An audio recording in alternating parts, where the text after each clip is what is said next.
Take a look at this poor CNN host having an emotional breakdown because people just don't believe what they're saying anymore, especially when their, quote, stellar reporting comes from anonymous sources that we're just supposed to believe without any evidence. Tell you what, come out, name those people, then we'll have something to talk about. One, we protect sources. Two, it's not just CNN, it's Washington Post, New York Times, Wall Street Journal, CNN, ABC, yeah, but who are the NBC. sources? I'm sorry, CNN, but just because other mainstream media outlets are reporting on the same story doesn't make it any more credible. It just means that you guys are repeating the same rumors, which originated at the Washington Compost based off of supposed anonymous sources with zero evidence. Who are the sources? Oh, because they're hiding behind this anonymity. Oh, and that's what we're seeing. Please, do not even start with me that you're just going to attack sources. Okay, so That what is about, so are you saying ridiculous. McMaster is lying?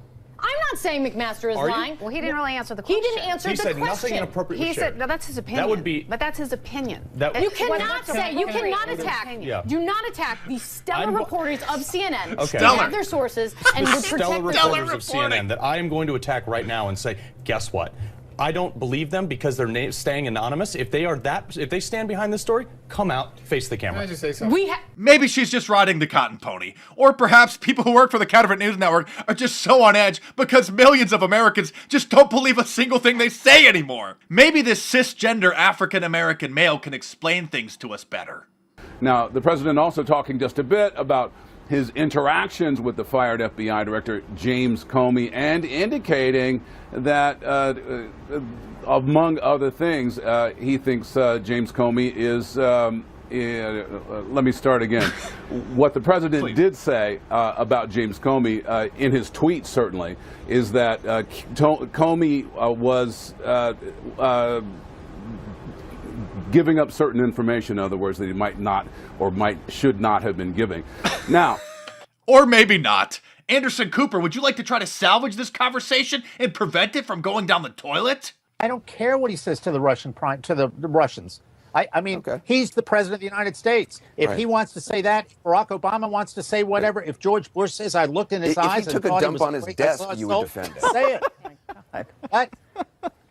I mean, I don't know. I don't know what he would do that you would not defend. I mean, you're. He just said if President Trump took a dump on this guy's desk, that this guy would defend it. Oh, Anderson, always having men's rectums on your mind. Speaking of colluding with the Russians, remember when Barack Obama was caught on a hot mic talking with the then Russian President Medvedev when he said this? My last election, yeah. After my election, I have more flexibility.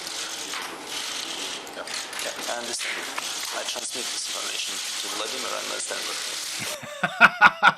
I transmit this information to Vladimir and I understand what you're saying. For those who don't understand what Obama was saying, by him telling Medvedev that he'll have, quote, more flexibility after his election, he meant that he wants to do certain things, but he can't do them because it'll cost him votes. But once he gets in, this was for his second term, that he'll be a lame duck and he won't have to worry about getting reelected again, and then he'll be able to do whatever the hell he wants. Meanwhile, civil liberties attorney Alan Dershowitz, who voted for Hillary Clinton and who does not support President Trump, is triggering the clowns at CNN by saying that there is no crime here, and even if there was collusion, that's still not a crime either. In fact, the only thing that would be a crime is if we were in the Twilight Zone, because that's the only place that something like this would happen, is if a member of the Trump campaign staff asked or ordered or commissioned the Russians to interfere in the election. Then that would be a crime. But 6 months after the election, and countless leaks coming from the deep state still haven't revealed a shred of evidence of any collusion whatsoever,